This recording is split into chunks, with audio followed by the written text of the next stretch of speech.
from our studios here in Cheektowaga. The following program is intended for listeners who are blind, have low vision, or another print disability that makes reading, holding a book, or turning a page difficult or impossible. The content is copyrighted by the respective publishers. For more information, please visit us on the web at nfradioreading.org. You are listening to a reading of today's USA Today on the Niagara Frontier Radio Reading Service. We now present articles and features from USA Today for Monday, the 13th of July. Your reader today is David Hayes. We start out with readings from the news section. The first article is about Lindsey Graham. The article is submitted by James Powell. Tributes pour in for the GOP stalwart. Tributes for Lindsey Graham poured in from his colleagues early July 12th after the South Carolina Republican's office confirmed his unexpected death. Graham's death July 11th marks the loss of a longtime conservative fixture of the U.S. Senate and one of President Donald Trump's closest political allies.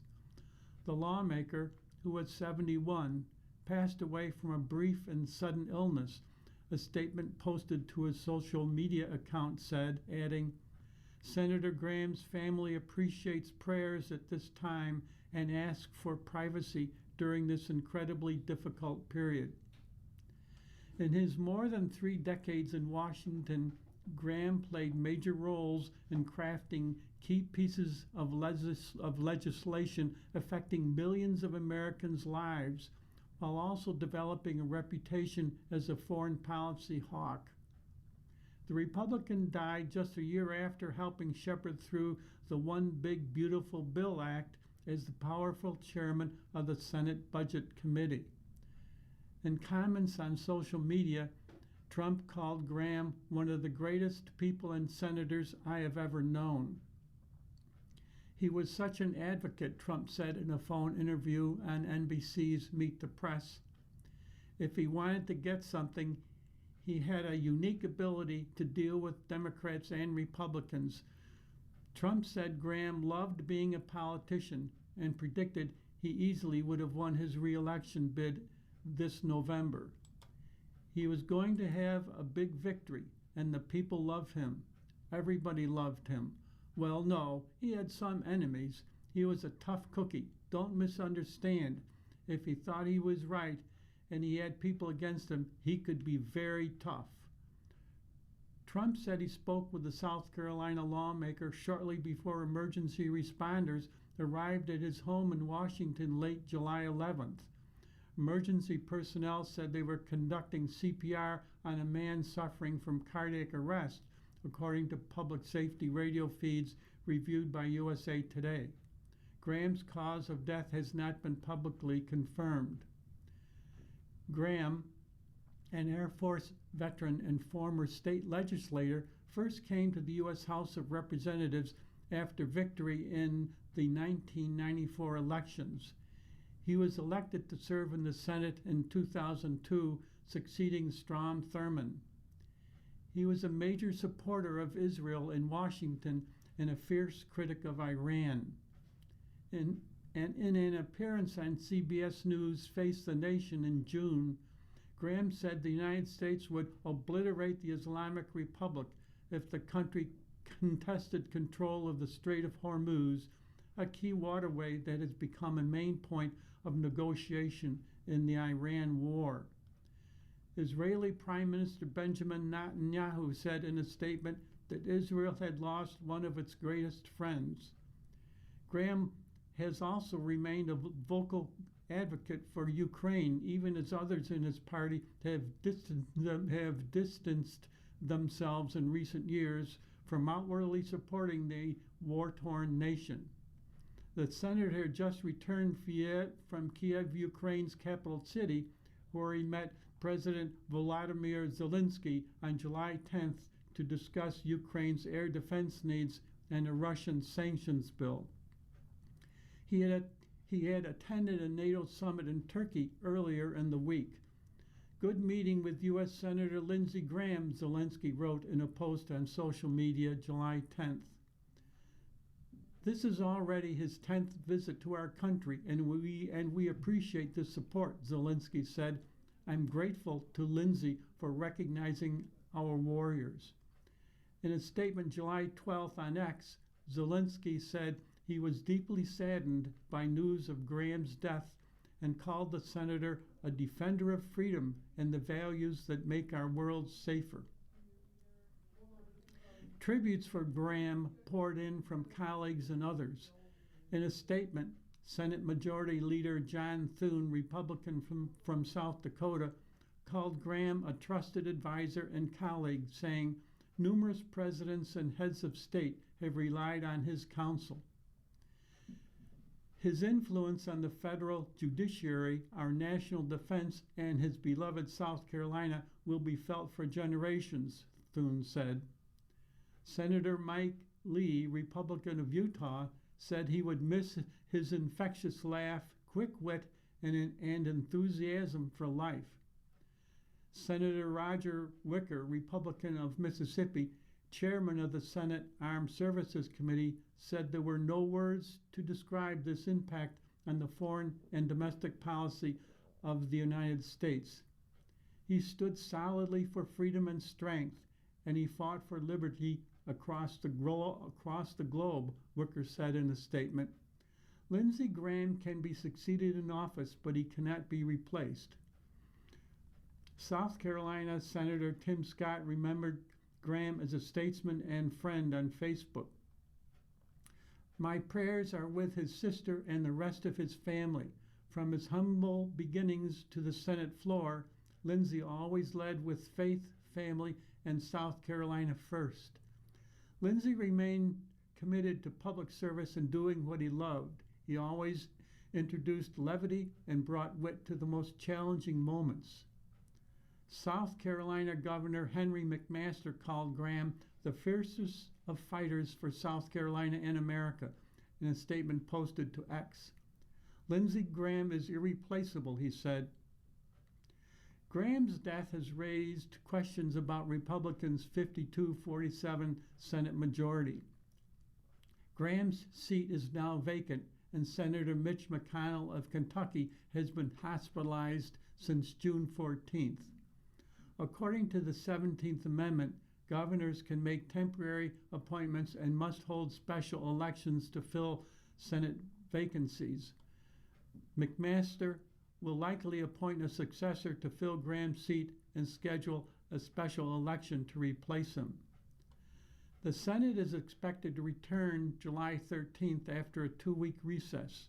Graham's death also opens up an important vacancy atop the Senate Budget Committee. The panel may sound like just another wonky corner of Congress, but it's much more than that. It also the place where Trump's biggest second-term legislative wins have originated. That's because budget bills need only a simple majority to survive, unlike other legislation in the Senate that requires 60 votes. Congressional Republicans on Trump's orders have become more accustomed to muscling major party line bills through the all-important Budget Committee. Just days ago, the president again directed them to use the Senate and House Budget Committees to attempt to pass a $350 billion Pentagon cash infusion in the coming months. All of that on top of a long-shot effort to pass a voting restrictions bill. Whoever replaces Graham atop the Budget Committee will play a key role in delivering on those GOP priorities, or at least trying to. Longtime Graham family friend Meghan McCain, a former co-host of The View, mourned the senator's death in a social media post July 12th.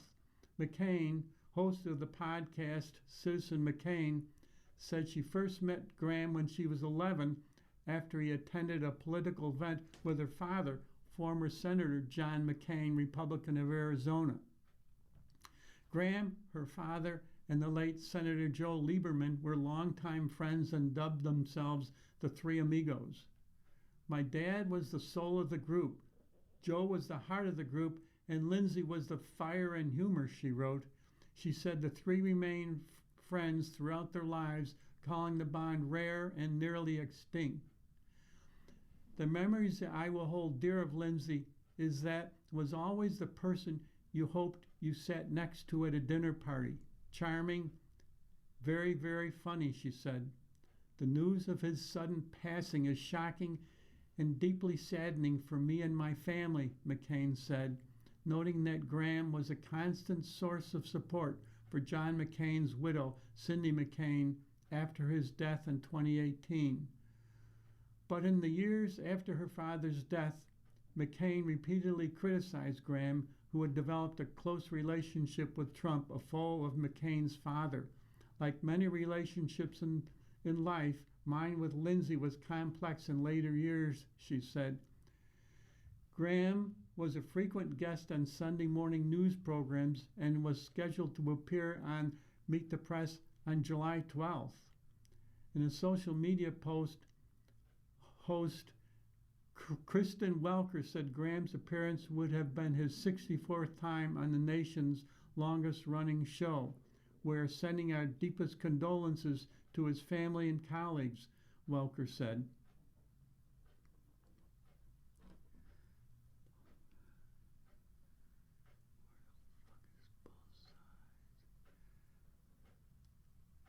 The next article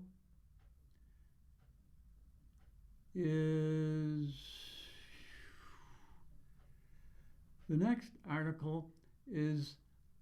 the housing bill becomes law without Trump. The article is submitted by Joey Garrison of USA Today. The byline is Washington, D.C. A landmark affordable housing bill became federal law at midnight on July 12th without President Donald Trump's signature after he refused to sign the legislation in protest of Congress not passing an unrelated bill to overhaul voting elections. The bipartisan 21st Century Road to Housing Act had sat on Trump's desk since June 29th after clearing both chambers by wide margins with strong support. Because he neither signed nor vetoed the bill after 10 days, the bill automatically became law without any action. After being non-committal about his plans, Trump said in a July 10th Truth Social post that he wouldn't sign the bill because Congress hasn't passed the Save America Act, a stalled bill he backs that would require photo identification and proof of citizenship to vote in federal elections and prohibit universal mail-in voting across the country. I will not sign the housing bill, which has been fully approved by Congress and sent to the White House in protest over the fact that the United States Senate is not capable of passing the Save America Act, Trump said. Yet Trump also chose not to use his veto pen. Trump, who made his fortunes in a real estate career that spanned decades, made clear in recent days that he doesn't like the housing bill, dismissing it as a big yawn. But vetoing the bill could have been politically damaging for Republicans ahead of the midterm elections as the rising cost of living and housing atop their minds. Senator Elizabeth Warren, Democrat of Massachusetts, one of the lead sponsors of the bill, celebrated in a post on X when the legislation officially became federal law. The clock struck midnight and our bipartisan housing bill is now law, Warren said. Trump refused to sign it, but he couldn't stop it. This law is groundbreaking, she said. It will build more housing, bring down costs, and for the first time, stop private equity from buying up homes. The housing bill is the first major piece of legislation that passed Congress in more than 3 decades to address the nation's affordable housing crisis. It cleared both chambers in June by overwhelming margins with strong bipartisan support in the House and an 85-5 margin in the Senate. The wide-ranging bill includes provisions aimed at spurring more manufacturing housing, loosening regulations over small-dollar mortgages, and increasing the cap that restricts how much banks can invest for projects that address low and middle-income housing. The legislation overhauls several federal housing programs and streamlines environmental review for housing. It also seeks to limit large investors, those with at least 350 properties, from buying up homes. You are listening to a reading of today's USA Today on the Niagara Frontier Radio Reading Service. The time is 12:15.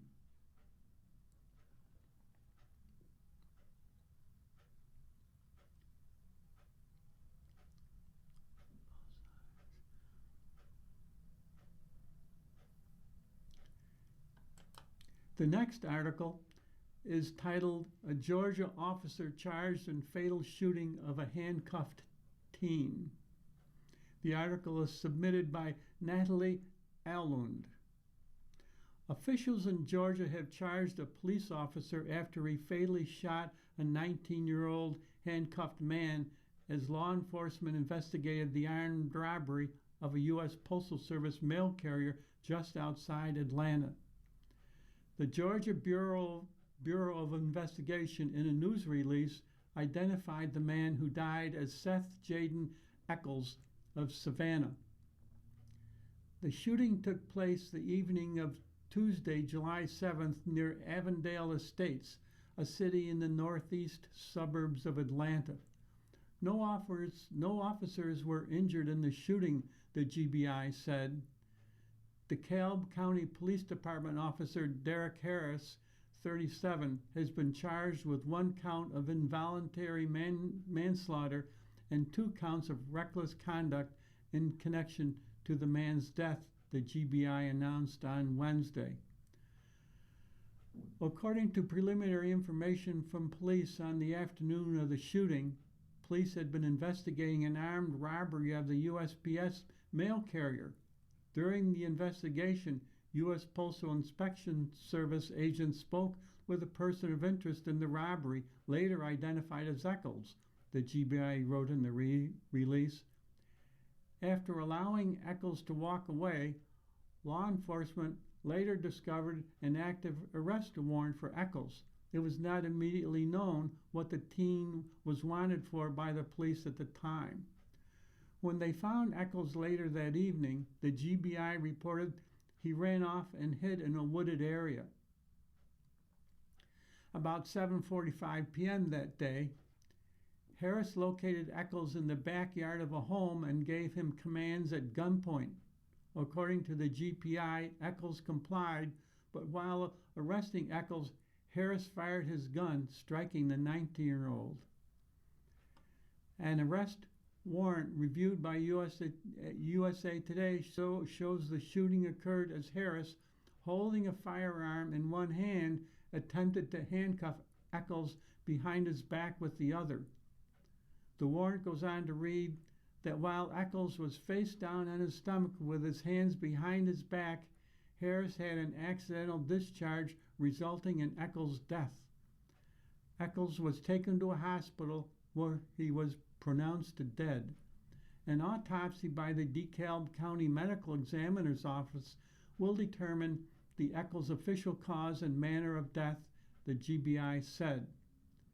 After conferring with the DeKalb County District Attorney's Office, the GBI charged Harris. GBI spokesman Sarah Liu told USA Today Harris was arrested on Wednesday night, booked into the DeKalb County Jail, and released on bond.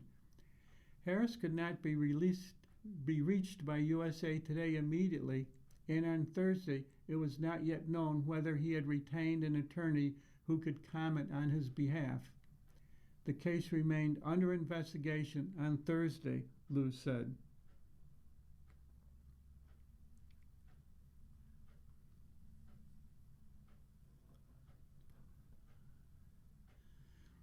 The next article is titled, "Both Sides Offer Peek at Charlie Kirk Case. Key Evidence Revealed at Probable Cause Hearing." The article is submitted by India Yancey Bragg. An image of a cartridge engraved with Obella Chow is displayed during a preliminary hearing for Tyler Robinson. A week-long court hearing revealed key pieces of evidence obtained by prosecutors against Tyler Robinson, who is charged with killing conservative activist Charlie Kirk. The hearing also shed light on potential defenses in the murder case. Prosecutors questioned law enforcement officers about the chaotic moments after Kirk, 31, was shot while speaking at Utah Valley University in September 2025, and the efforts to collect evidence and track down his killer. Robinson's defense attorneys worked to cast doubt on the evidence, including DNA and ballistics analysis, with hours of questions about the scientific methods used and error rates. Robinson declined to testify at the hearing, which ended Friday, July 10th. As difficult as these last few days have been, it brings our family comfort to know that the world has witnessed the overwhelming evidence of what occurred to Charlie that day, Kirk's family said in a statement after the hearing. The hearing was not intended to determine Robinson's guilt or innocence, but whether there was probable cause to believe he committed the crime. Utah Judge Tony Graff is expected to decide whether the evidence presented is enough to put Robinson, 23, on trial for Kirk's murder after both sides make their final arguments on September 1st. Graff has explained that he is required to evaluate the evidence in light of most favorable to the prosecution. Here are the key takeaways from the hearing.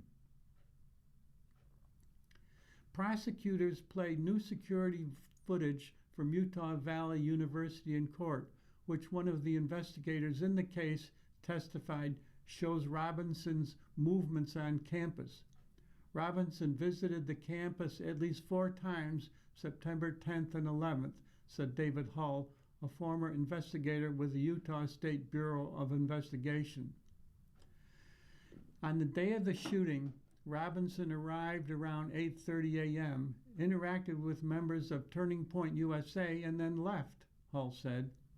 Hull testified Robinson later returned in different clothing, walking with a limp, rolled onto the roof of a building on campus, and crawled to the edge of the rooftop around the time the shot was fired.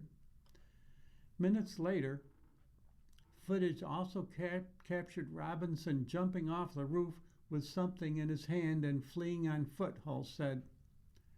Robinson was also seen entering a wooded area at least twice, and a rifle was discovered there after the shooting, Hull said.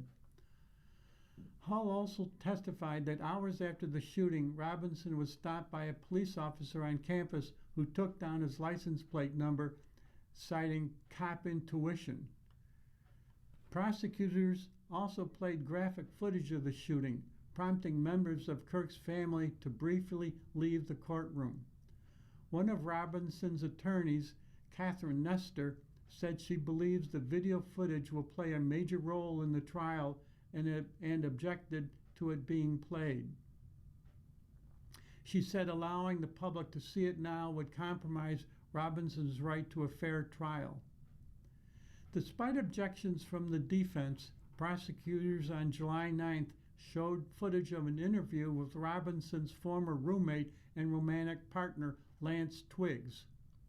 In a meeting in April, Twiggs told investigators he started dating Robinson a few months after they moved in together in an apartment complex in St. George, Utah.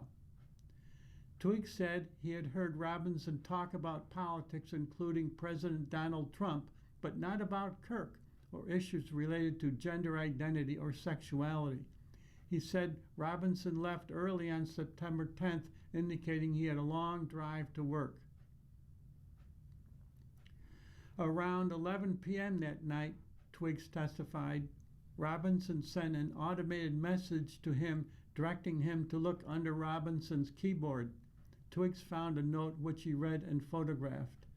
In text messages purportedly between the pair, read aloud by State Bureau of Investigation agent Brian Davis, Twiggs asked Robinson if he was the one who did it, and Robinson replied, "I am, I'm sorry."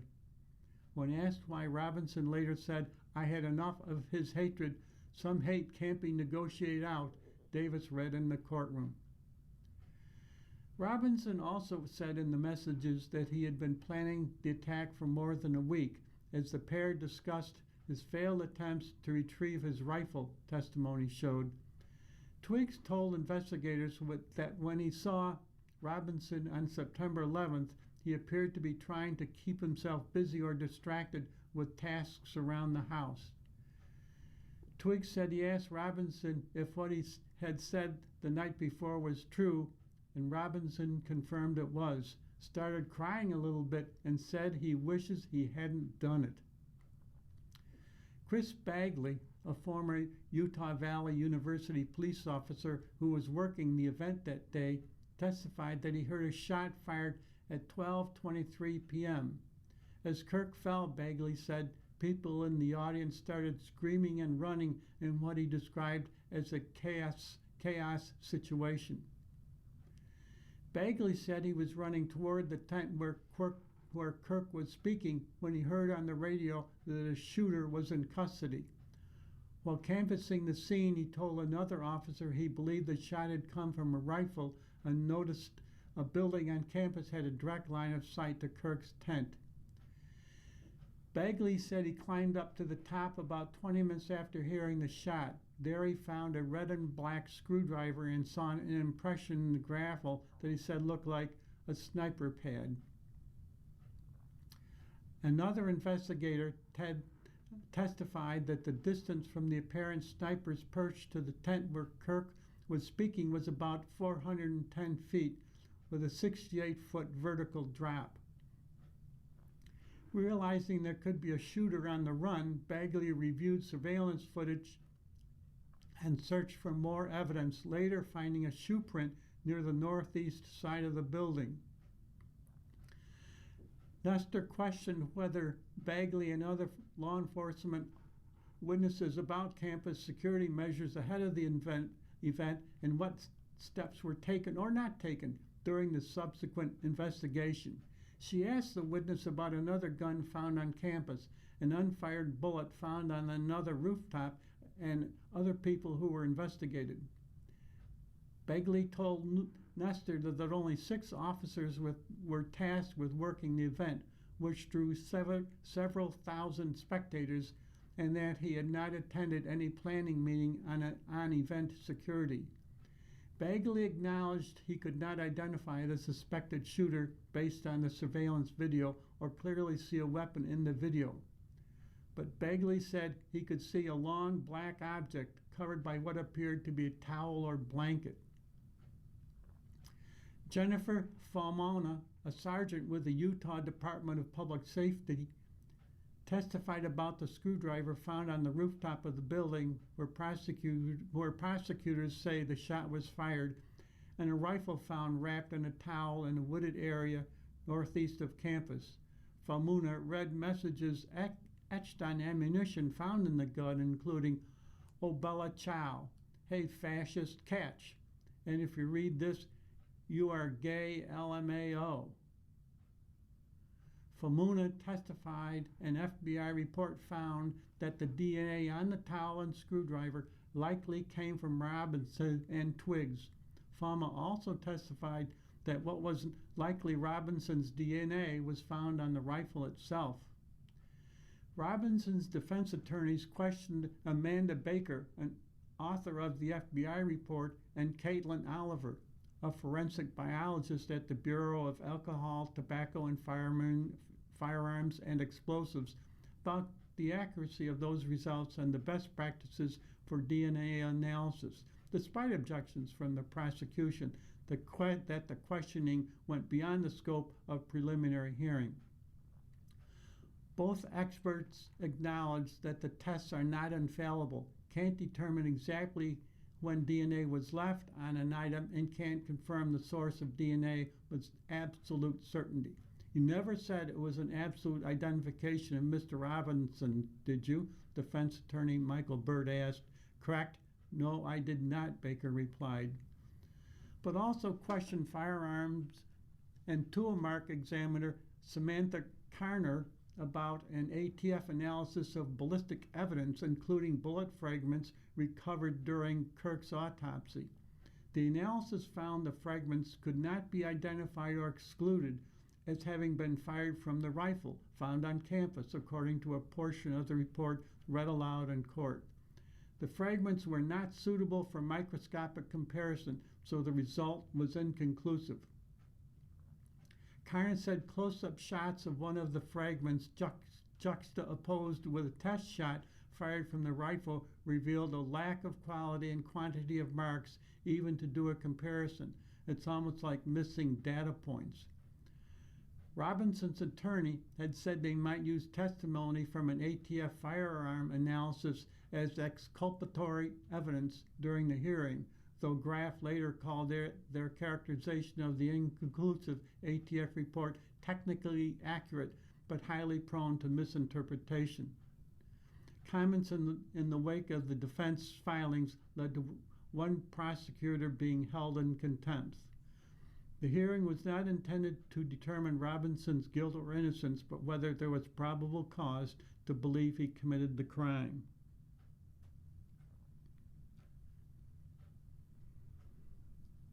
You are listening to a reading of today's USA Today and the Niagara Frontier Radio Reading Service.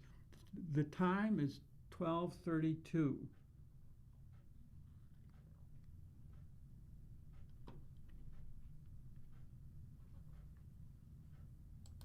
We will now begin reading from the money section of the USA Today.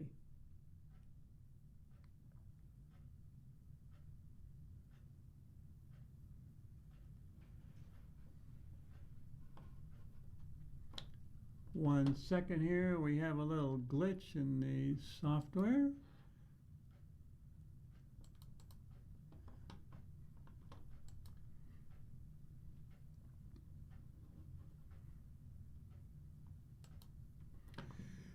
The title of the first article from the money section is Lower Income Wages Grow at Fastest Rate in 3 Years.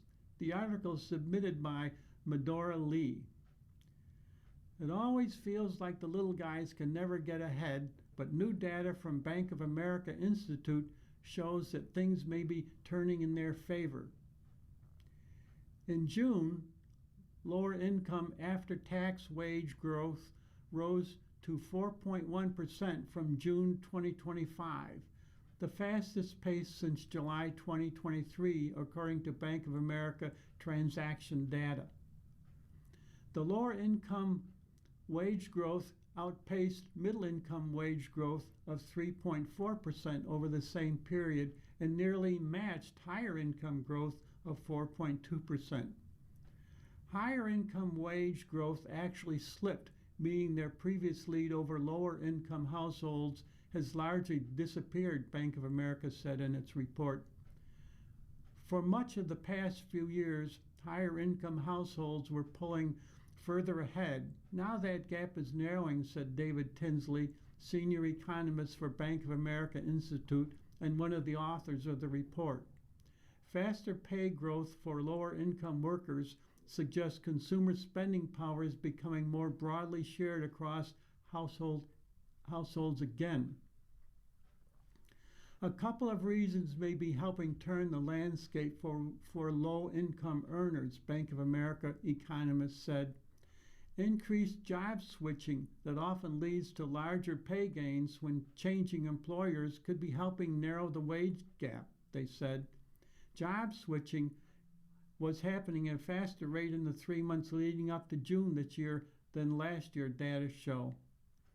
And while this is true across income cohorts, lower income households have also been getting larger pay bumps of around 12% compared to 9% for higher income households when they move jobs, the economist said.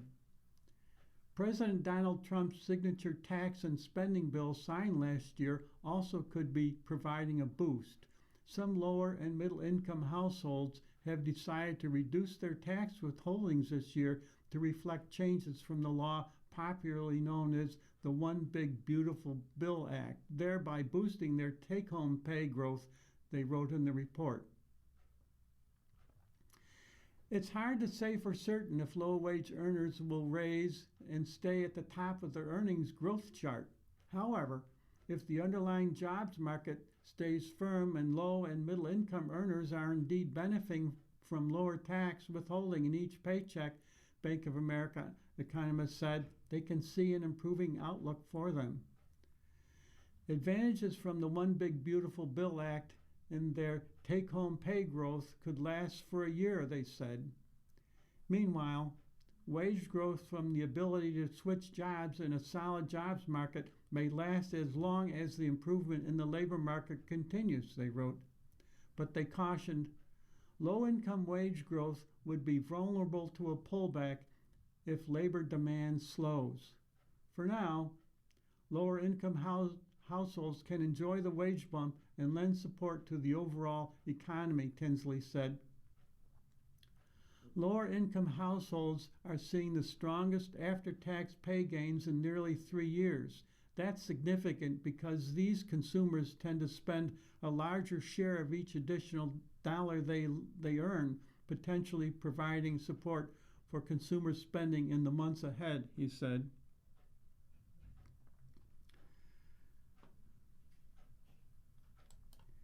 The next article from the Money section is titled, Cutting High Credit Card Rates is Possible.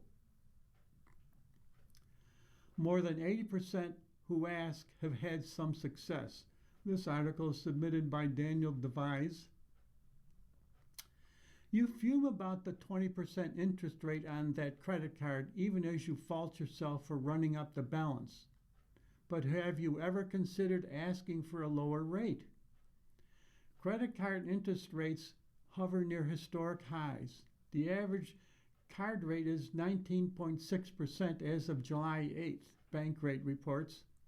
That's about a point below the record high of 20.8% set in August 2024. Cardholders might feel locked into that high rate, but as it turns out, it's pretty easy to talk a bank into lowering it. More than 80% of cardholders who asked for a lower rate in the past year met with success, LendingTree reports. The personal finance site has surveyed Americans on card rates for several years. This year's survey found that 84% of cardholders who asked for a lower rate got one, the highest success rate since LendingTree began tracking it. The average consumer reaped a rate reduction of 6.3 percentage points. That cut would lower a 19.6% interest rate to 13.3%. This isn't a new phenomenon, said Matt Schultz, Chief Consumer Finance Analyst at LendingTree. This isn't an inflation-era phenomenon or a pandemic phenomenon. This is just something that banks do, and people's chances of getting their way are way better than they think they are. But they have to ask. Credit card rates have risen sharply in recent years. As recently as February 2022, the overall average credit card rate was 14.6% according to federal data. Rates soared over the next 2 years as the Federal Reserve raised benchmark interest rates. By February 2024, the average card rate stood at 21.6%. but the Fed is only partly responsible for those higher rates. Card rates are higher now than they have ever been, including times when other interest rates were higher than they are now. Card companies are charging record high margins. That's the interest card users charge beyond the prime lending rate, a profit margin basically. Credit card margins averaged 14.8% as of February, WalletHub reports. In other words, the average cardholder pays nearly 15% in annual interest on top of the prime rate. The prime rate is, in theory, the rate lenders charge their most creditworthy customers. Card companies say they charge high margins to cover their costs when cardholders don't make payments, among other reasons. Roughly 13% of the nation's credit card balance was at least 90 days delinquent in the first quarter of 2026, according to a report from the Federal Reserve Bank of New York. That figure hasn't crept so high since 2011, when the nation was recovering from the 2008 financial crisis. But higher card rates and margins don't mean a card company won't lower your rate if you ask, LendingTree reports. Consumers had an even higher success rate, the LendingTree survey found, when they called a card user to ask for a fee waiver. Over the past year, 92% of late fee waivers were granted, LendingTree reports, and 94% of card holders were successful in waiving or reducing an annual fee. If bank needs to charge high interest rates and fees to make a profit, then why do they routinely waive fees and cut rates? The answer, Schultz says, has to do with the bank's long-term relationship with its customers. Banks view customers in terms of lifetime value, Schultz said, and they know that if they waive a $30 late fee, it creates so much goodwill that the customer, that the person's probably going to stick around and probably going to spend more money than they otherwise would. Banking industry leaders say LendingTree's findings illustrate how far card users will go to compete for your business. Every day, issuers compete on interest rates, rewards, fees, and other benefits, said Lindsay Johnson, CEO of the Consumer Bankers Association.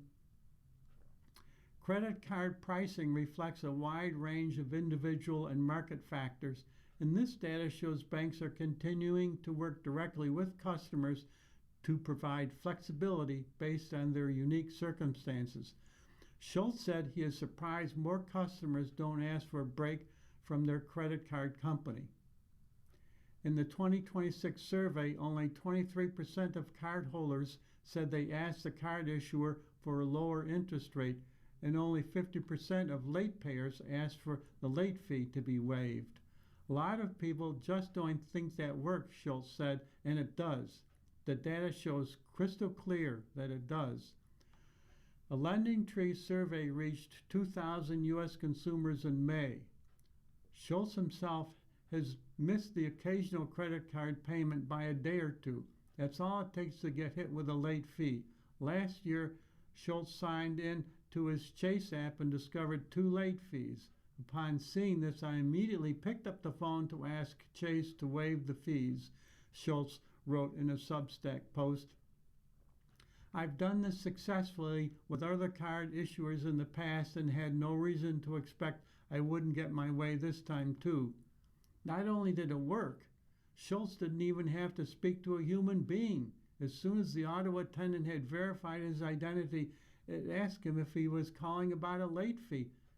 I answered yes, Schultz wrote, and the automated system proceeded to tell me that as a one-time courtesy, they would be willing to waive the late fee on my card. Schultz has been asking consumers about their negotiations with card companies for years. The survey inspired him to write a book about taking control of your financial life.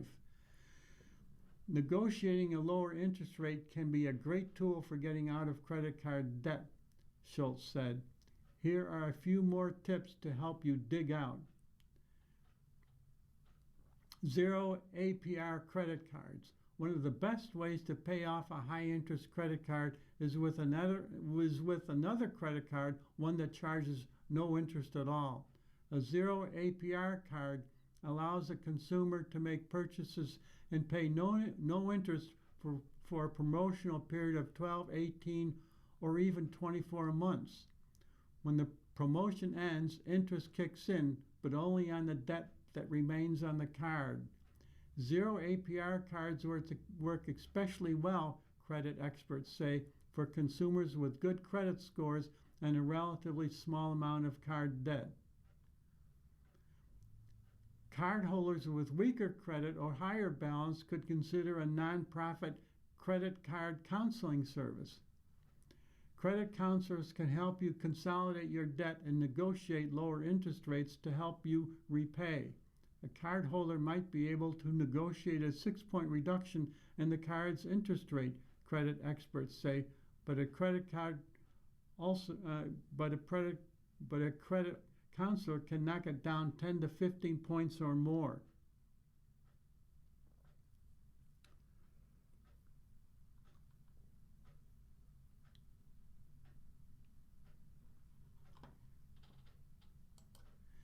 The next article from the money section is titled Costco Makes Bank on Its Free Samples. No retailer is more famous for them. The article is submitted by Jessica Gunn. Kaylin Johnson has a motto she swears by. I don't tell Costco what I need. Costco tells me what I need. Patio set, you can't beat the price. Dyson vacuum on sale. Suddenly I need a new vacuum. What's that in the baked goods? Who am I to say no cake?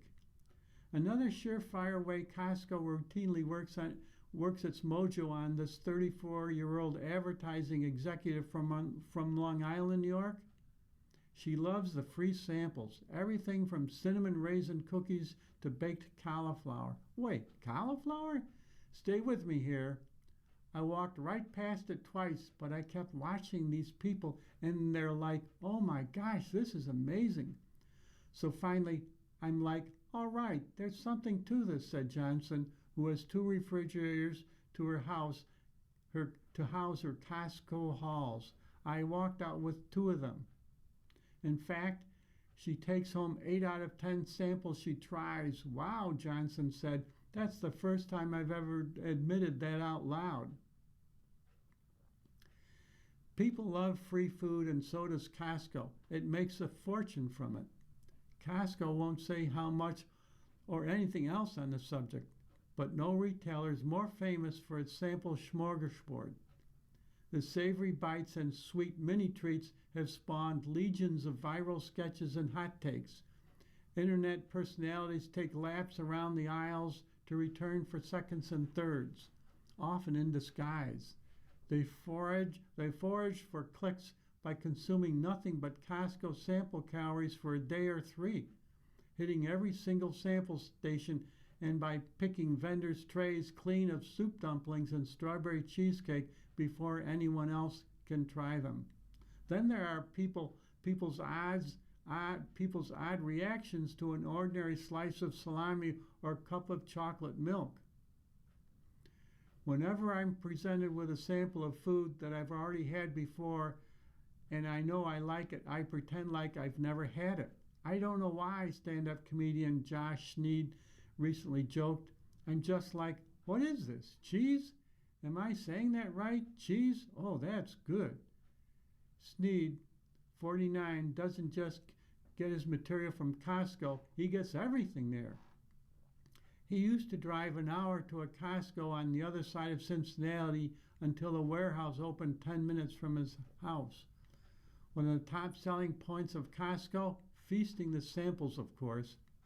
This is how gluttonous I am. I'll taste something and like it, and I know that my son won't, so I will tell him I think he'll like it, just so that he'll take a little bite and then hand the rest to me, and I can have a second serving, he said. I hate that I have a method for Costco samples, but hey, you and I are talking for USA Today, so it can't be that bad, right?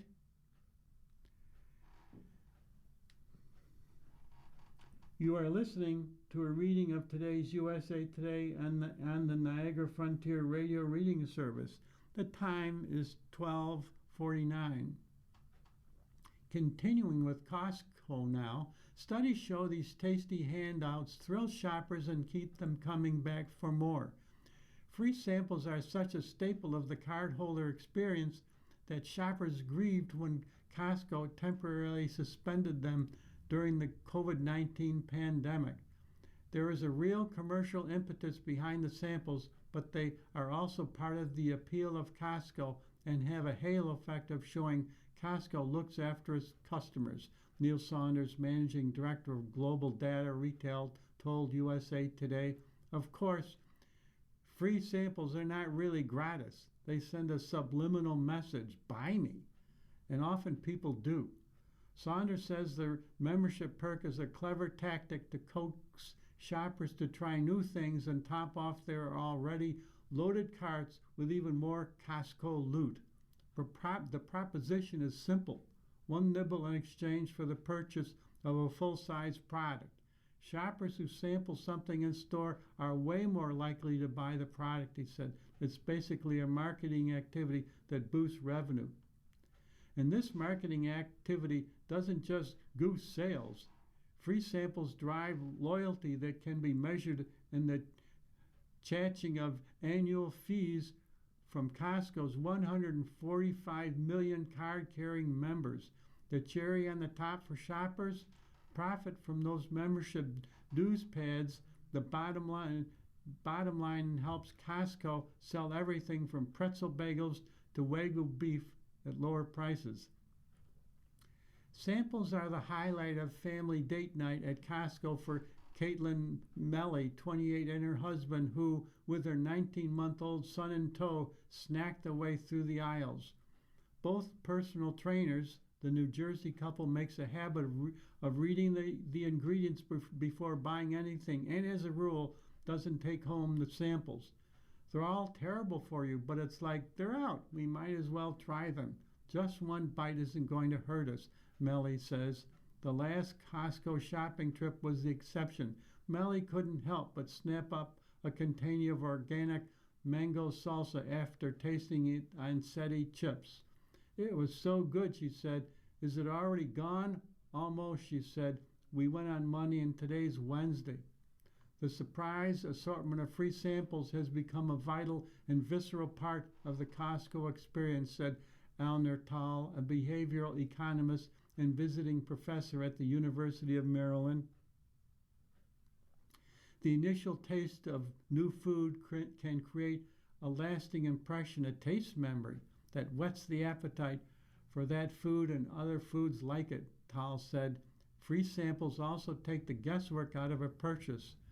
After taste testing Lindor truffles or braised short ribs, you know if you like them or not.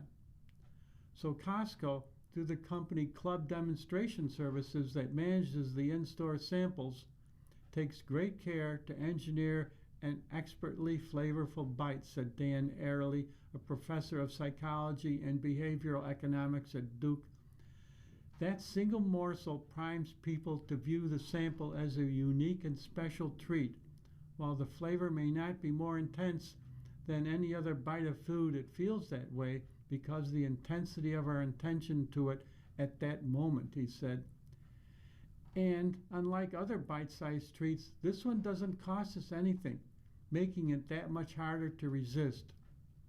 Such is the allure of free stuff, said Ariely, who once hired a tattoo artist to give out free tattoos at a party.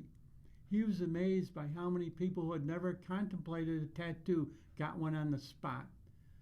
The other thing about free stuff, it creates a social commitment and impulse to reciprocate. And Costco shoppers often do so by depositing the bulk version in their carts, Ariely said. For years, Costco observers David and Susan Schwartz have watched samples fly off shelves and into shopping carts, and not just from the sidelines. While working on their book, The Joy of Costco, a treasure hunt from A to Z, the husband and wife team dined on warehouse samples around the globe, some more unusual than others. In Asia, they sampled vodka, and in Sweden, prosciutto carved from a whole leg by a vendor in a pleated chef hat. It's clear that the sampling is one of the most popular things that goes on in the warehouse, David said. Susan says samples got her hooked on Costco croissants. Her grandson, who mainly subsists on a diet of pizza and chicken nuggets, discovered a healthy alternative, Madras lentils, thanks to Costco. Samples appeal to everybody, she said. Well, maybe not everybody. Jesse Fernandez, a 41-year-old comedian and self-proclaimed Costco superfan from San Mateo, California, mostly skips the sample lines, making exceptions only for comfort foods such as pizza and macaroni and cheese. But he rarely buys what he tastes. The best samples are the things that are the worst for me, he said. So after that one decadent bite, I just say thank you, Costco, for this little treat. Then I go buy my very boring, low sodium, low cholesterol, low anything food. Free food can also bring out the worst in people. Some belly up to this sample station to graze on pizza rolls and trail mix like it's all-you-can-eat buffet. The internet has more than a few names for these freeloaders: locusts, jackals, zombies, trash pandas, even vultures. I grab one, do a loop around the aisle, grab another one, do another loop, repeat until full. Move on to the next sample, one person confessed on Facebook. The offenders who sparked the most outrage are those who park themselves in front of the sample stations, blocking the stores, major arteries, and snarling traffic. Some even get physical, shoving fellow shoppers aside or cutting in line to get first dibs. In rare cases, food fights also lead to fisticuffs. Vendors reserve their ire for those with a chutzpah to order a la carte, making special requests for extra crispy quesadillas, brie cheese without the cracker, a bigger helping of peppermint bark, or a freshly cooked order of pork loin heated to 165 degrees instead of 145 degrees.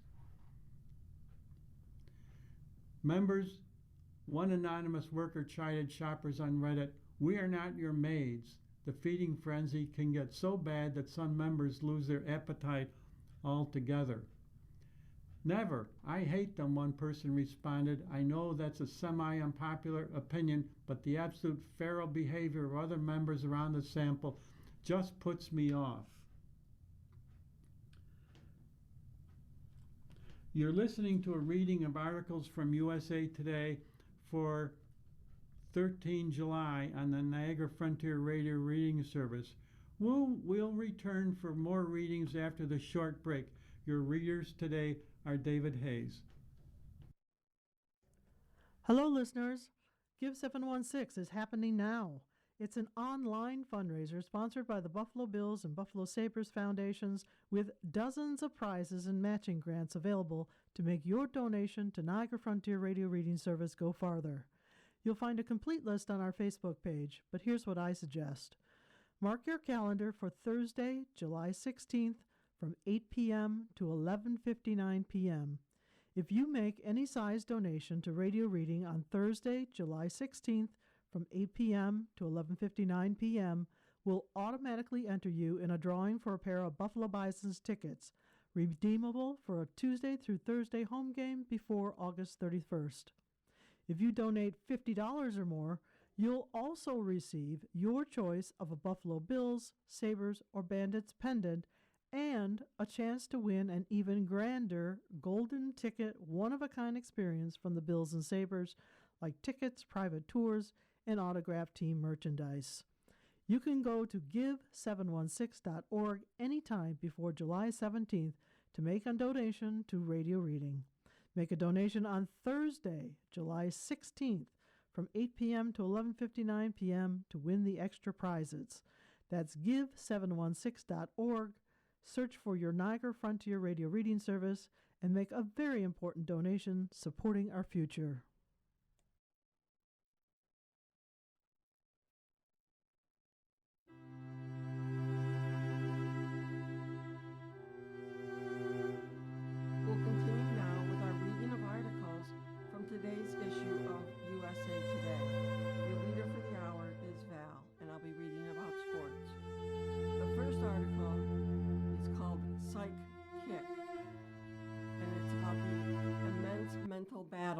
behind every World Cup penalty by Danielle Lerner. A penalty kick shootout is the height of World Cup drama. All eyes are on the shooter, the ball, and the goalkeeper. 12 yards separate the penalty spot from the goal, and 1 moment separates despair from elation. So far in the 2026 World Cup, just 39 of 60 penalties have scored, including in-game and 4 shootouts, a historically low 65% conversion rate that underscores how difficult the task is. 1 kick can determine a championship, a World Cup, or even become part of a player's legacy, said Amanda Perkins Ball, a Rice University associate teaching professor of kinesthesiology and an expert in sport and performance psychology. Compared to other aspects of the match, it's more of a balance between skill and pressure, especially when we look at the World Cup. Every player is elite. They have the technical ability to score, but the difference is usually between someone who can execute the right movement at the right time, but under an immense amount of stress. So it looks easy to us, but it's not. In the world of sports, penalty kicks are uniquely high pressure because of the intense individual scrutiny and the high stakes outcome. Although a basketball player might be alone at the free throw line multiple times in a game, in most cases, it's not the difference between winning and losing. In soccer, especially in a shootout, a penalty is more often than not directly the decider of the results. Even the world's most elite players can crumble under the pressure. Argentina's star Lionel Messi, France star Kylian Mbappe, and England star Harry Kane have all missed in-game penalties in this World Cup. Sports psychology expert Robert B. Andrews founded the Institute of Sports Performance in Houston and has worked with countless Olympians, including gymnast Simone Biles and swimmer Simone Manuel, in addition to professional soccer players with the Houston Dash and Dynamo.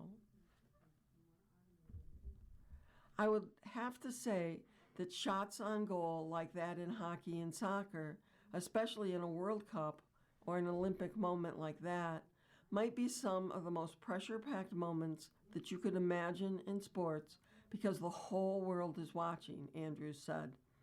Everyone in that arena is laser-focused on you, and I think that that ups the ante substantially.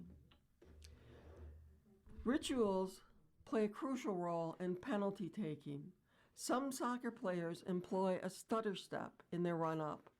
Others count specific paces off the ball, and many take a deep, centering breath before they start. These routines aren't rooted in superstition, but in consistency, Perkins Ball said. Consistent routines help players focus their attention, Perkins Ball said.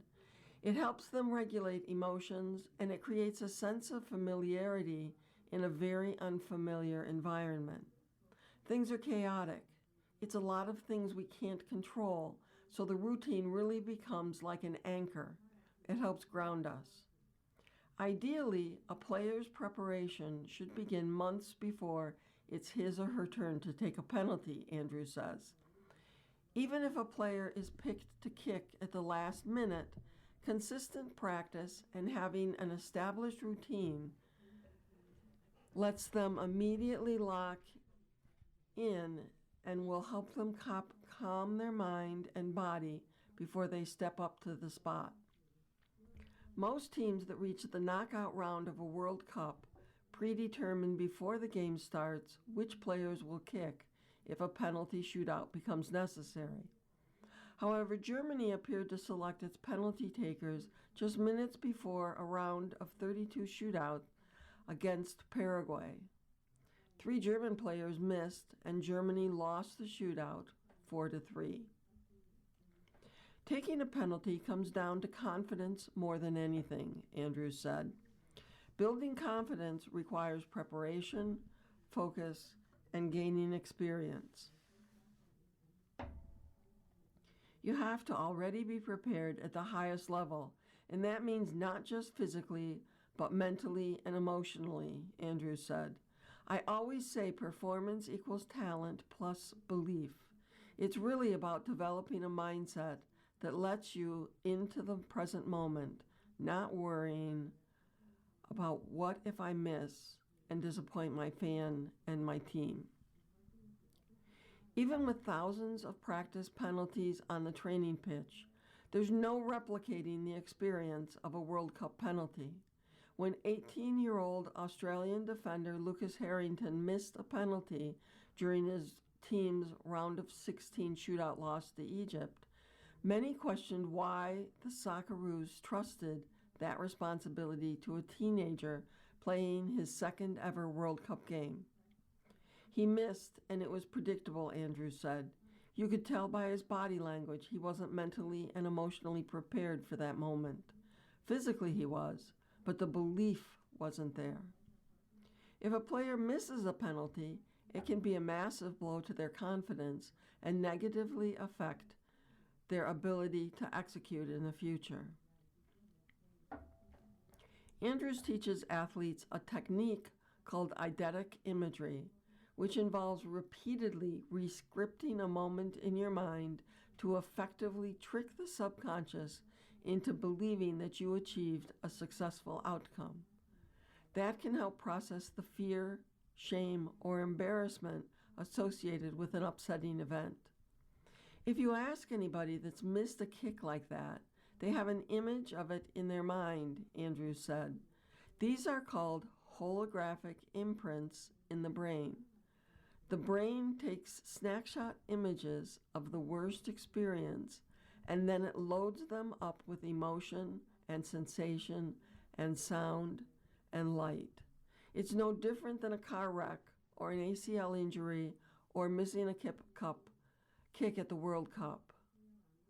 The brain processes it the same way.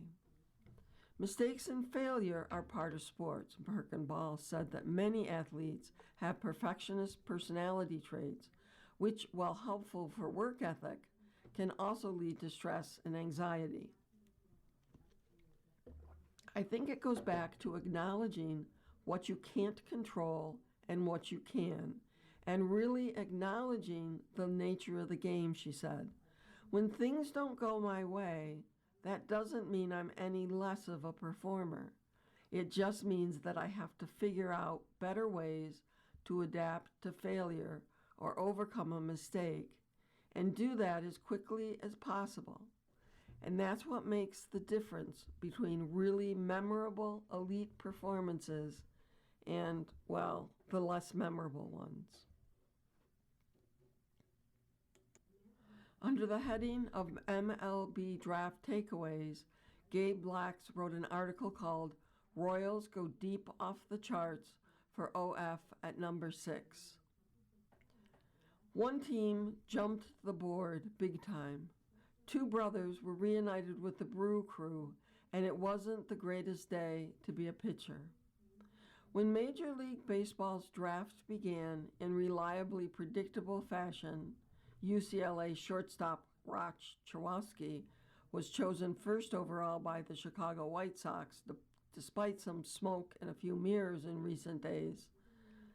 It also had its share of unforeseen turns. USA Today Sports breaks down the first round and a little bit beyond as the game's annual selection meeting tipped off at Philadelphia's Convention Center on June 11th. A hitter's haven. Perhaps general managers took one of the most cynical phrases of scouting, there's no such thing as a pitching prospect, a little too literally.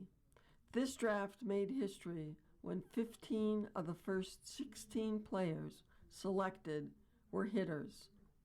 The San Francisco Giants, the only ones zagging by taking a UC Santa Barbara right-hander, Jackson Flora, 4th overall.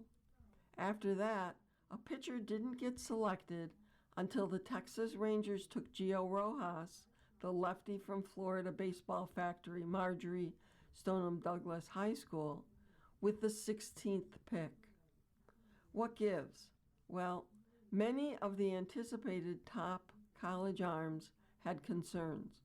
Cameron Flukie missed time with a rib fracture this year, leaving him available to the Detroit Tigers at number 22.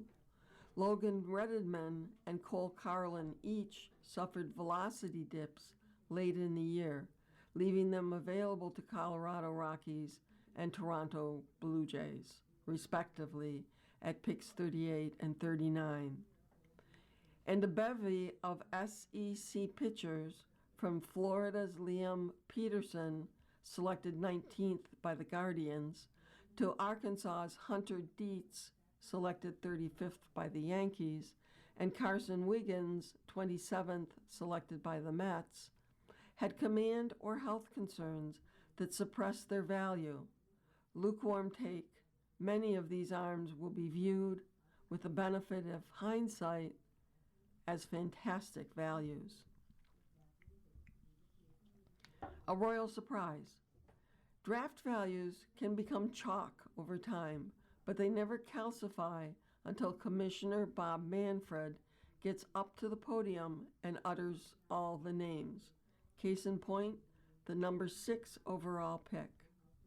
It was supposed to come from a consensus group of Chewasky Tech's prep shortstop Grady Emerson, Georgia Tech catcher Von Lackey, Flora, and prep bats Jacob Lombard and Eric Booth.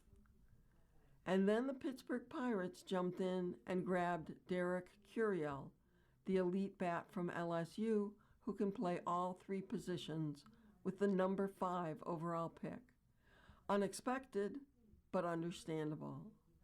The Royals, though, startled by the Drafferati by reaching deep into the bag for the number 6 overall pick with Louisville outfielder Zion Rose, who was ranked 30th by the MLB Pipeline and 23rd by Baseball America. While the Draftniks will be the first to tell you their rankings aren't gospel, they are sourced from injury-wide conjecture. In that sense, the Royals are on an island. Rose is certainly a Kauffman Stadium-type player, great speed and gap power.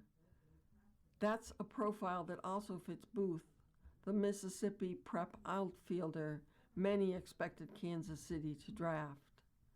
The Baltimore Orioles snatched Booth immediately after the Royals' hiccup, and immediately after the Athletics grabbed Georgia Tech slugger Drew Barras, long expected to be an Oriole until Booth was available. The beauty of the draft is, ultimately, hindsight. Maybe the Royals will be proved correct, but they also set themselves up for Rose's professional arc constantly compared to Booth's and Barras's. Good luck to them all. A brewery of Ebbles. Los Angeles Dodgers third base coach Dino Ebbles' kids have been hard to miss at the ballpark, be it Dodger Stadium or around the diamonds of SoCal, where they've dominated for powerhouse Corona High School. Brady is the older, taller, left-handed swinging infielder drafted 32nd overall by Milwaukee a year ago, while Trey Batts, right-handed, was slightly less regarded as a prospect and was ticketed for Texas A&M this fall. Well, guess who's got bragging rights now? The Brewers made it back-to-back Ebbles by snagging Trey with the 25th overall pick this year, a selection possibly rooted in bonus pool ramifications. Trey was ranked 86th by Baseball America, 107th by MLB Pipeline, but also by familiarity. After all, Brady is working out okay with a .412 OBP and 26 steals as an 18-year-old in the Carolina League, And as they've proved at the big league level this year, the Brewers seem to know what they're doing. You're listening to a reading of today's issue of USA Today on the Niagara Frontier Radio Reading Service. The time is 15 minutes after the hour. Continuing to discuss the Major League Draft, Rockies party like it's 2002. Paul DePodesta was brought in to significantly modernize the Colorado Rockies, and his efforts have already shown up positively on the field in Denver. Yet when it came time for his first draft, he went full Moneyball. A protagonist of the book and movie, Peter Brand in the latter, portrayed by Jonah Hill, DePodesta was armed with 3 of the top 38 picks and went very college heavy, not unlike the DePodesta of Oakland vintage, where he pioneered draft models that kept the A's viable well into the 2000s. Now, after a long stint with the Cleveland Browns, DePodesta is back in baseball, and so are his college tendencies. Kentucky shortstop Tyler Bell, 10th overall, Georgia catcher Daniel Jackson, 37th, and UCLA right-hander Redeman at 38th were the first picks of his tenure, stoking memories of the Nick Swisher, Joe Blanton, Mike Tien, a bunch of guys who didn't pan out Moneyball draft of 2002. This one looks strong too. Bell was getting bandied about among the top 5 picks, while Jackson hit 32 homers for Georgia, and Redeman was both precise and dominant for the Bruins. He'll be DePodesta's first draft day guinea pig in trying to figure out the Coors Field pitching conundrum. The Rockies later added Cincinnati catcher Jack Nattil and Mississippi State pitcher Ben Davis in the 3rd and 4th round, respectively, making it an all-college day. Beware the Dodgers. You can take away draft picks for free agent compensation, penalize them for violating every last luxury tax threshold, and paint them as the enemy in collective bargaining negotiations, but somehow the Los Angeles Dodgers get the last laugh. Oh, we're not anointing the 40th pick Bo Lawrence a Hall of Famer just yet, but fewer hitters had more helium coming into this draft, as he was easily considered first-round talent. And there he was for the Dodgers, his 6'5" frame and long levers still sitting on the board at number 40. He was the 10th shortstop and 13th high school player taken. We are ecstatic, Dodgers amateur scouting director Zach Fitzpatrick said about landing Bo Lawrence. Hey, everybody looks great on draft day, yet the Dodgers' track record, 2 out of 40, was the exact slot Dalton Rushing went 4 years ago. And it suggests Lawrence is a dude who will so regret for some who passed on him. John Arnold has written an article titled, Argentina Wins, but Playing with Fire. The book is out on Argentina. 3 consecutive teams with little else in common have complicated life for the reigning World Cup champion. Cape Verde in round 32, Egypt in the round of 16, and Switzerland in the quarterfinals. It may not matter. After a 3-1 win in extra time on July 11th, Argentina is into the World Cup semifinals. The team keeps playing with fire, but time is running out for it to actually get burned. Its passage to the Final Four of the tournament means that the lofty standard for the defending champion is all but met. We're not always going to play well, which is what we want, to play well, to attack. Winning every game 3-0 would be nicer, but sometimes you've got to suffer like we have in this World Cup, attacker Thiago Almada said after the game. The important thing is that we're moving on. Yes, Argentina came to the U.S. hoping to win once again, to send their icon Lionel Messi out on a high, to remove all doubt about his standing among the best players ever, with a second World Cup trophy and a fourth star over the Argentina badge. But even Diego Maradona couldn't defend his 86th trophy with his team, struggling mighty on the way to the 1990 final, needing a penalty shootout to get past Yugoslavia into the quarterfinals. Maradona missed his kick. And again, Italy in the semifinals, he made that one, only to fall to West Germany in the final.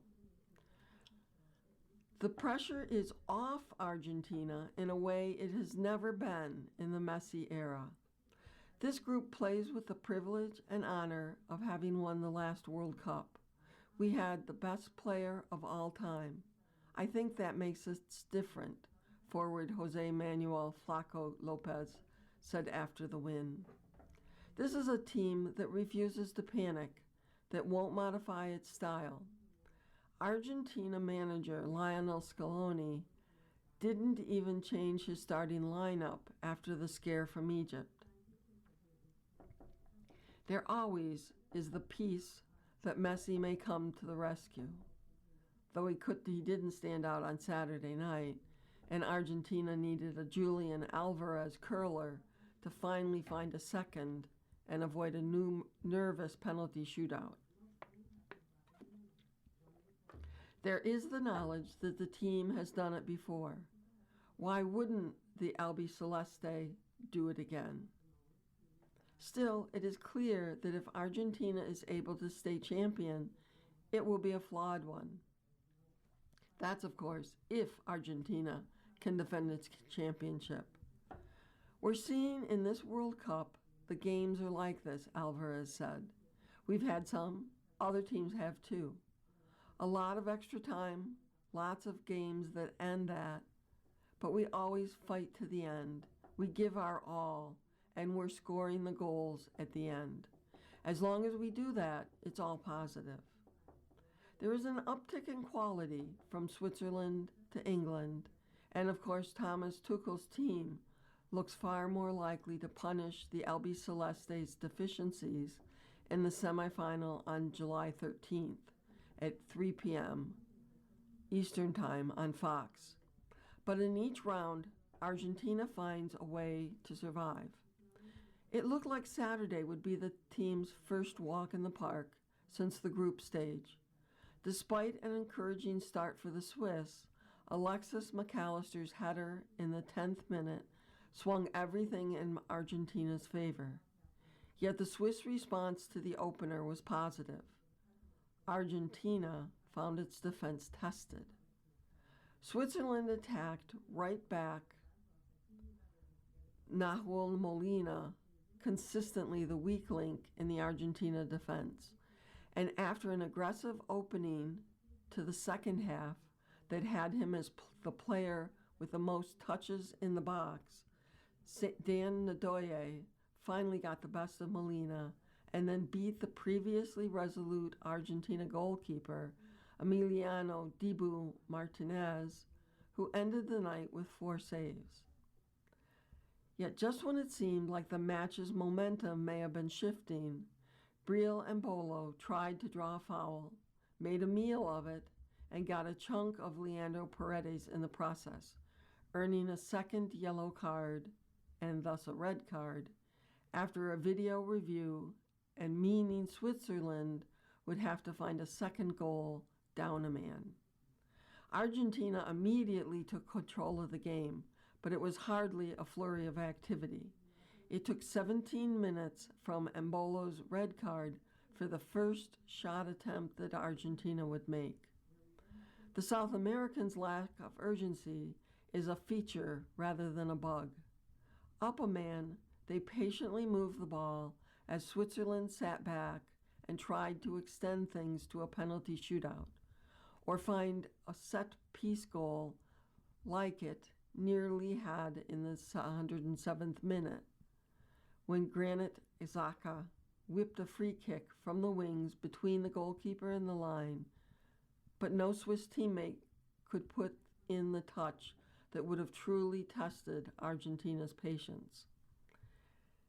Instead, it was Alvarez lashing his goal in and Argentina finding another through Lautaro Martinez in a late counterattack after picking the pocket of a Switzerland team trying to find an equalizer. A happy ending for the champions, a place in the last four, all positive according to Alvarez, and the team is playing with some amount of house money. Yet between the lack of concentration leading to cheap goals, the issues at right back, the struggles in finding goals before the final moments of the match, well, take it from Scaloni. We have to improve, that's evident. But there are only 2 more matches in which Argentina may be burned by fire it's playing with, by the risks it is running. So far, playing well or playing poorly, Argentina is winning. The weaknesses are clear. What isn't is whether or not anyone will make them pay for those weaknesses and give the world a new winner. Seth Vertelny wrote an article titled "Jude Bellingham is England's Hero." Time and time again at this World Cup, Jude Bellingham has proved to be England's difference maker. When his team needed him most, on July 11th, Bellingham came up big, and then he did it again. Bellingham sent England to the World Cup semifinal for the second time in 3 tournaments, scoring twice in a 2-1 extra time win over Norway in sweltering Miami. It has been a tournament of redemption for Bellingham, who entered with questions over whether he would even start, and now enters the Final Four as a Golden Ball contender. It's almost hard to believe that Bellingham is still 23. The midfielder has been part of the England setup since making his debut in 2020 at 17. There have been ups and downs for the Real Madrid man in the subsequent 6 years, but the 2026 World Cup is shaping up as Bellingham's defining moment in an England shirt. It didn't necessarily look like that would be the case heading into the tournament, though. The debate in England surrounded whether Bellingham or Morgan Rogers was the right candidate to start at the number 10 for the Three Lions. England boss Thomas Tuchel played his own role in igniting that debate. Asked before the tournament if Bellingham had a fight on his hands to start, Tuchel said yes, he has. He is one of the starters. He knows he is one of the starters, but we have 14 or 15 potential starters, Tuchel said. These roles can always change, but at the moment, I think there are 14 or 15 proper starters, and Jude is one of them. You are listening to a reading of today's issue of USA Today on the Niagara Frontier Radio Reading Service. The time is 30 minutes past the hour. Brendan Morrow has written an article about movies titled "Moana Star Had to Test New Waters." When Catherine Lagaya abruptly stopped showing up to school, classmates could never possibly have guessed why. The 19-year-old had just been cast in the title role of Moana in theaters now, which is Disney's live-action remake of the 2016 animated hit. Lagaya, then 17, was sworn to secrecy and had to act as if her life hadn't just changed when she returned to her performing arts high school. By the time her casting was announced, she had already left her home country, Australia, to work on the film. "I just disappeared," she said. "Nobody knew where I went. The rumors were insane on what I'd been doing and where I'd gone. I was in the hair and makeup trailer for a skiing test when I got announced, and people were DMing me, being like, "Girl, this is AI." My dad's always making stupid AI stuff, so they're like, "This is really lame, Katie. This isn't funny." I was like, "Look at the Disney account." Moana, which follows the same story of a girl journeying across the sea to save her home of Motunui, is Lagaya's first movie role. But she's no stranger to the acting world. Her father, Jay Lagaya, is also an actor. He played Captain Typho in the Star Wars prequels, and her brothers and sisters have been in productions of Dear Evan Hansen and Hamilton in Australia. Although Moana's father insists she follows in his footsteps, Lagaya's dad was more hesitant. He knows how ruthless this industry can be, and you're going to get 1,000 more no's than you are yeses, she said. Sending your kid into that, they're kind of setting themselves up for rejection. When Disney put out the casting call for a live-action Moana, Lagaya barely had auditioning experience, let alone acting. Her resume includes a few episodes in the series The Lost Flowers of Alice Hart, plus some commercials. "I worked at Target," she said, joking she was so useless at that job.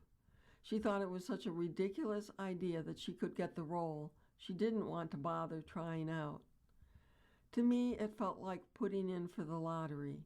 The chances of me getting it were so poor that I'm just hurting my feelings for no reason. But my mom was adamant.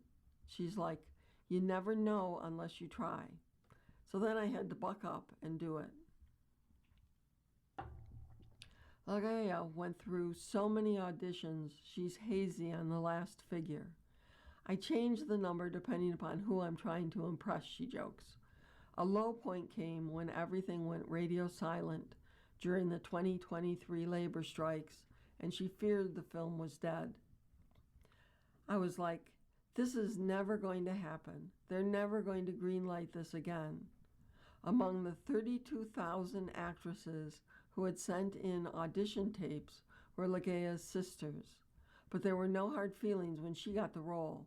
Both of them were so excited, she said. In fact, she has been on the other side of the equation before. There was a job we went for where we were auditioning to play my dad's 3 kids. They wanted 3 girls, and they picked my 2 sisters and not me, Lagaya says. They were like, "Sorry, you don't look enough like your sisters." They cast another girl in that middle spot, and I remember that cut me deep. But Lagaya is the first to acknowledge that in comparison with her sisters who auditioned, she's by far the worst singer with no experience out of school choir. So the idea of belting out such iconic tunes as "How Far I'll Go" filled her with anxiety. "I thought they would just dub me with somebody else," she said.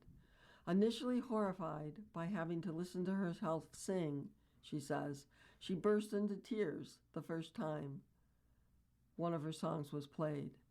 "Now, I'm kind of okay with it," she says, comparing the process to exposure therapy. Alio Cravalho, the voice of the animated Moana, returns as producer on the remake. She sent Lagaya a sweet email when she was cast, telling her that they had a sisterhood for life.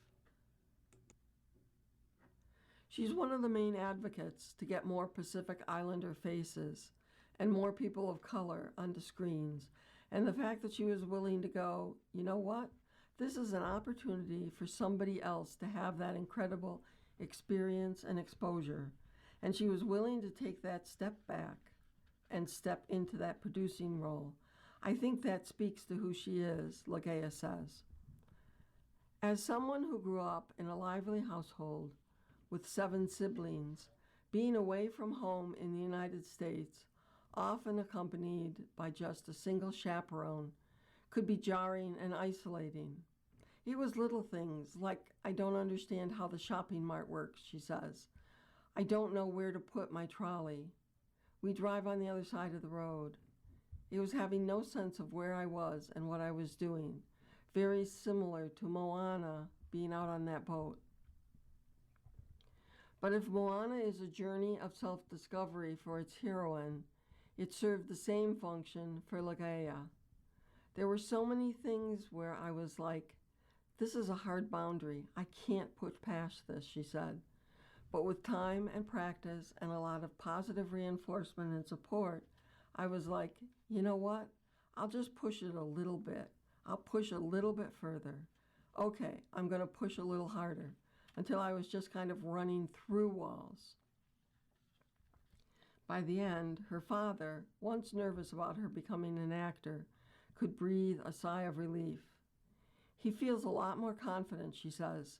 He's really proud of what I did, and I think now he knows that maybe I have enough ground to stand on, that maybe I can do it.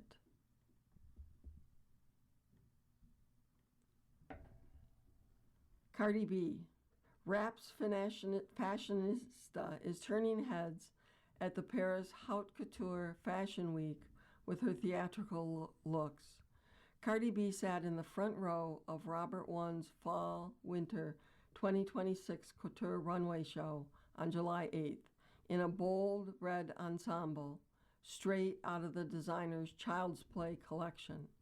The rapper, 33, rocked a sculpted mermaid gown with dramatic opera gloves and a matching ball-shaped bag. Her hair was styled in an exaggerated donut bun. The magnet artist watched the show next to her longtime stylist, Colin Carter, and actress Fan Bingbing. It's your birthday. Who's celebrating with you today? Game host Johnny Gilbert turns 98. Patrick Stewart is 86. Actor Harrison Ford, 84. Actor-comedian Cheech Marin is 80. Actor Daphne Maxwell Reid is 78. Actor Gil Birmingham, 73. Director Cameron Crowe is 69. Actor Tom Kenny is 64. Singer Rhonda Vincent, 64. Actor Ken Jeong, 57. Singer Deborah Cox is 52. Actor Aya Cash, 44. Actor Stephen R. McQueen, 38. And singer Leon Bridges is 37. Actor Kelly Lawler has written a streaming preview. New Little House is built on optimisms. The skies are spacious. The fields are amber waves of grass and grain. If there was any show that could sum up the patriotic classic, America the Beautiful, in a few images, it's Netflix's retelling of Little House on the Prairie. The reboot of the TV classic is now streaming with 3 out of 4 stars. It is gold-tinged, full of sweeping imagery of the great Kansas plains, wrought like the great landscape paintings of the 19th century. Its characters are beautiful, familiar, and full of love and hope. Its problems are heart-wrenching, but solvable. Its peril is fleeting. Its version of American history is full of good intentions and well-meaning. Its glasses are rose-colored. The original Little House ran on NBC from 1974 to 1983. It followed the Ingalls family, a down-home American foursome of Laura, Mary, Ma, and Pa, played by Melissa Gilbert, Melissa Sue Anderson, Karen Grassley, and Michael Landon, on a farm near Walnut Grove, Minnesota. Based loosely on the semi-autobiographical books by Laura Ingalls Wilder, the show said a lot more about America in the 70s and 80s than it did about the 1870s. A mirror to mid-century nuclear family values, so-called traditional gender roles, and the glorification of manifest destiny, expansionist American history, plus those decades' love of soapy melodramas. The new series, set in Kansas and hewing closer to the books, offers a lighter touch that is, once again, reflective of the times in which it was made. This Ingalls family, starring Luke Bracey as Pa, Crosby Fitzgerald as Ma, Skywalker Hughes as Mary, and Alice Halsey as Laura, is living a generous interpretation of the American dream.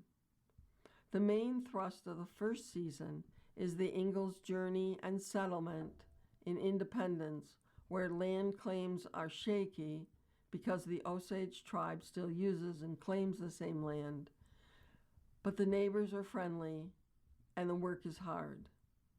The Ingalls experience hard times, but are constantly buoyed by their bonds, whether through the affectionate marriage of Charles and Caroline, Ma and Pa, who kiss in public and share their burdens with each other, or Laura's friendship with Good Eagle, Ren Sauerneck Gatz, an Osage girl with an open-minded father and a reserved mother.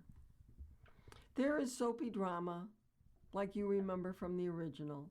Mary has a crush, wolves stalk the grasses, and the grown-ups fall in and out of love.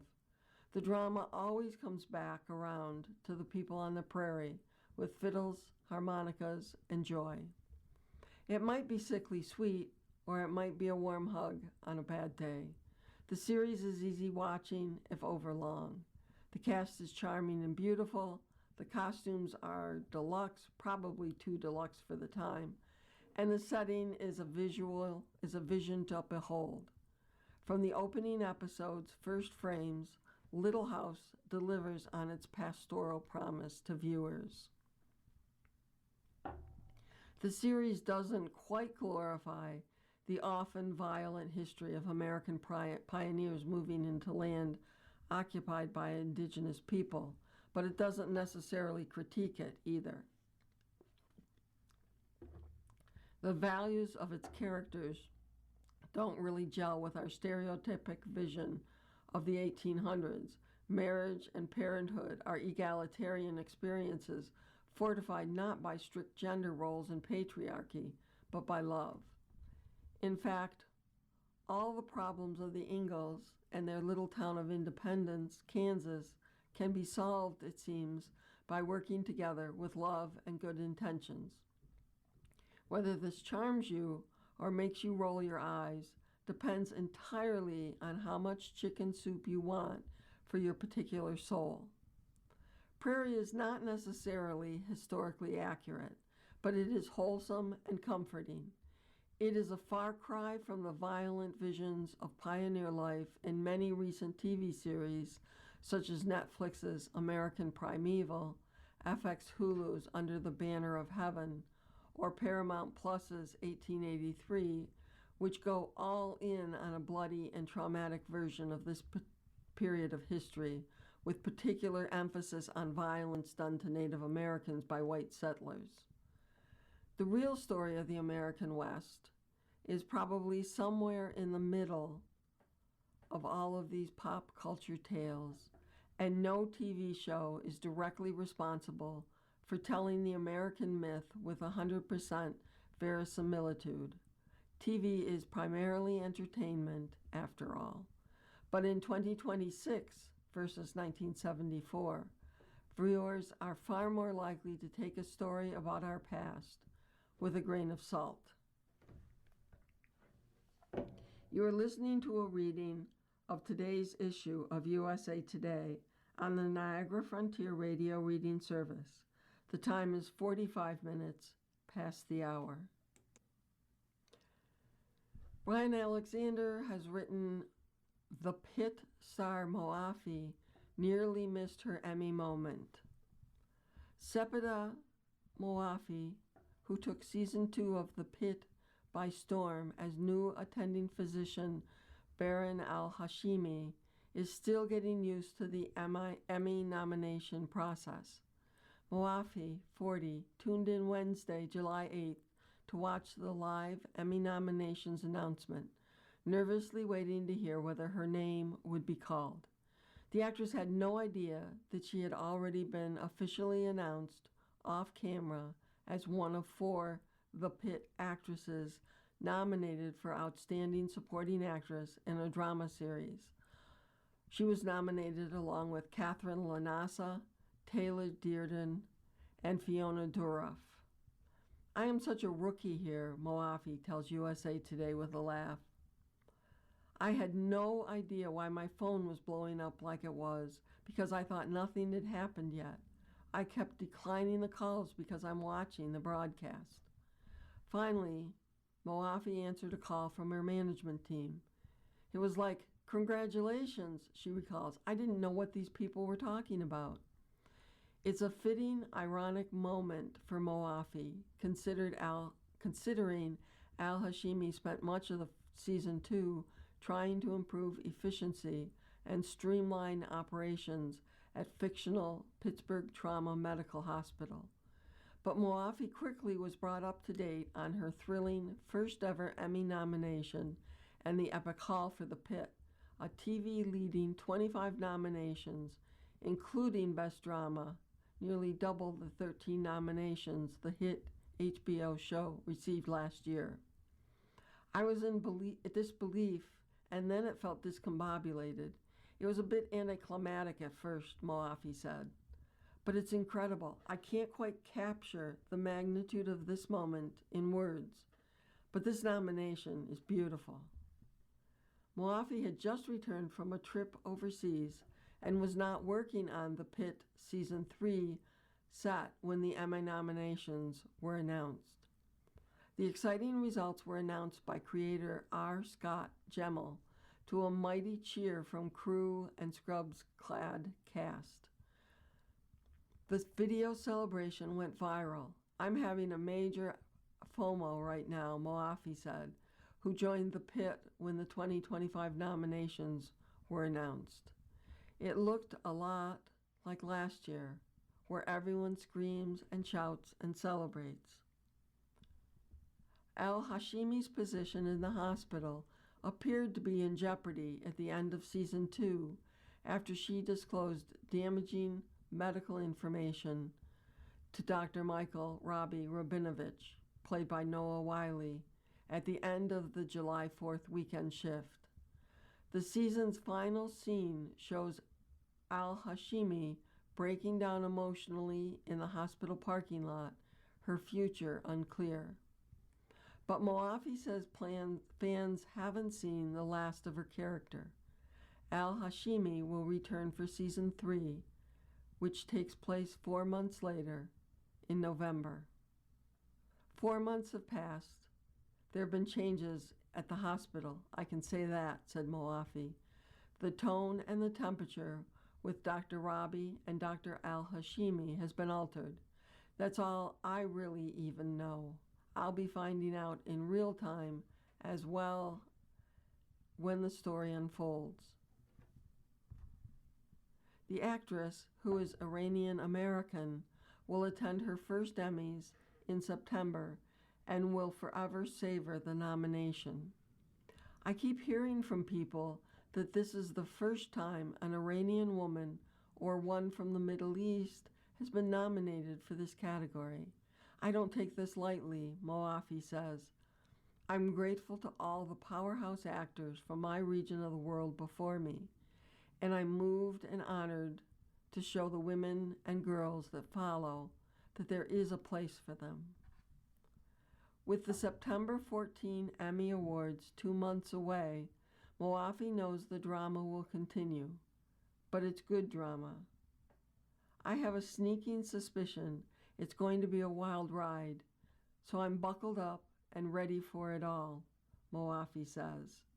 "But there's so much darkness, and it's such a heavy moment in the world. These are moments where we can get together to celebrate in the light. I am so grateful." Dwayne Alexander flexes to put family in Moana, an article by Brian Alexander about movies. The only way Dwayne "The Rock" Johnson gets upstaged at a movie premiere is when his daughters do the upstaging. That happened at the Los Angeles Moana world premiere on July 7th, when Johnson's adorable daughters, Jasmine 10 and Tiana 8, joined their famous dad, aka Demigod Maui, on the stage of the famed Hollywood Bowl for traditional Polynesian dance. The girls beamed while dancing with the smiling Johnson, who honored his co-star, Catherine Legea, the live-action Moana, in the dance. "Oh, it was beautiful," Johnson told USA Today moments later, still wearing his ceremonial apparel. "That's why I'm dressed like this. I just came right from the stage." Johnson's daughters and his mother, Ada Johnson, who is of Samoan ethnicity, all appear in the live-action version of Moana, which is opened in theaters on July 10th. Producer and star Johnson makes no bones about making those family appearances happen. "Yeah, my daughters and my mom are in the film," Johnson says. "I went to Tommy Kail, our director, and I was like, dude, I know how this sounds. It sounds like total nepotism." Still, Johnson flexed for it to happen. I said, "Live lives. Life lives and our elderly move on," Johnson said. "Can we have a moment where there's no dialogue, but where I just see my daughters and my mom in that moment? And that's what you see?" His request was granted. As the Moana song goes, he is a demagogue after all. The 2016 animated Moana Smash Hit featured Cockney Demagogue Maui sending your welcome. Cocky Demagogue Maui sending your welcome to heroine Moana, voiced by Ariel Carvalho. The song, written by Lin-Manuel Miranda, was Johnson's first big singing showcase. At the time, the movie superstar confessed to nervously practicing the song alone in his pickup truck, in his garage, to get the complicated rap right. It's now an American classic. Johnson says there's no more fear about singing, so you're welcome. "Now, I'm not nervous at all," he says, adding that he is compelled to sing the song to the young Moana fans that he meets. "The kids are always like, 'He's not Maui,' and I start singing 'You're welcome,' and they're like, 'It's Maui, sing more.' And it's like, here we go." Fortunately, Johnson says, "I love singing that song." Melissa Ruggieri has written "Bon Jovi Rides Again" on the energy of his fans. "Spread the word around, the boys are back in town.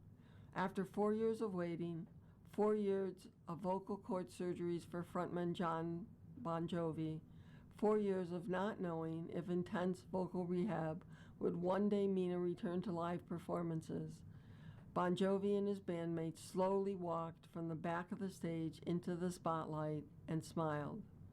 The sold-out crowd at Madison Square Garden erupted into rapturous response at the sight of the beaming rock icon and fellow original members, Tico Torres and David Bryan, along with Hugh McDonald, John Shanks, Phil X, and Everett Bradley.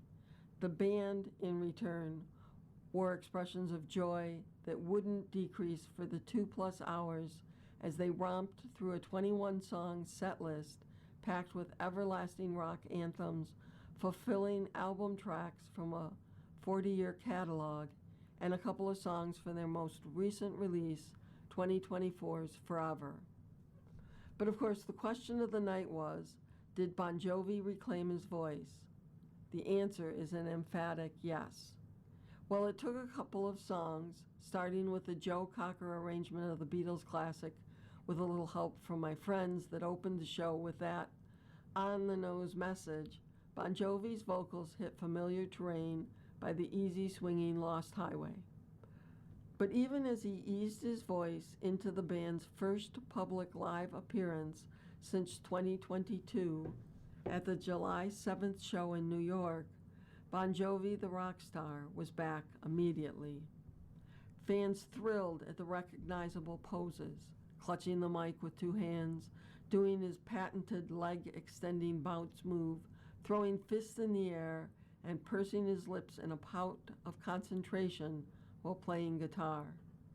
Bon Jovi at 64 might be grayer than those glorious 80s years of possessing an enviable mane, and he may have taken on the additional title of Grandpa, but the man can still work a room like few of his peers on the strength of his charisma. On this night, the first of 9 dates Bon Jovi will play at Madison Square Garden before heading to the United Kingdom for a limited run of shows, emotions were apparent and gratitude was in massive supply. As Bon Jovi and the band dug into Who Says You Can't Go Home, you could tell it hit different. Between Bon Jovi being homish from the band's Sayreville, New Jersey roots, and also back home on stage, the resonance of the lyrics were apparent on his face. Several times during the show, Bon Jovi thanked fans for their loyalty, the chief mandate in a Bon Jovi code, emphasized on the treasured Blood on Blood, and more recent Fist Pumper Legendary, and it took many lingering looks around the arena as if he still couldn't quite believe he was back hearing the roar of the crowd. I was grateful and humbled by this whole ordeal, he told his fans. 20,000 people are here to give love and support us. Thank you for letting me have this. If you are interested in the rest of this article, please contact the radio reading service for that service. You've been listening to a reading of the USA Today for today, July 12th. We read the USA Today weekdays at noon. For more information, call us at 821-5555. Your reader for this hour has been Val. Coming up next in the Niagara Frontier Radio Reading Service, we have episode number 8 of We the Women by Nora O'Donnell. Following that, at 3 o'clock is Smithsonian Magazine, and at 4 o'clock, a re-airing of the Buffalo News. Stay with us. You're listening to the Niagara Frontier Radio Reading Service. We broadcast daily readings of printed matter to those who are blind or have a print disability throughout Buffalo, Western New York, and Southern Ontario's Niagara Peninsula. Almost 40 years and more than 300,000 hours of radio readings to those without sight. Our broadcast signal is provided at no charge by WNED. Niagara Frontier Radio Reading Service broadcast studios are at 1199 Harlem Road in Cheektowaga. Please let others know about your Niagara Frontier Radio Reading Service. For more information, call us at 716-821-5555.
The following program is intended for listeners who are blind, have low vision, or have another print disability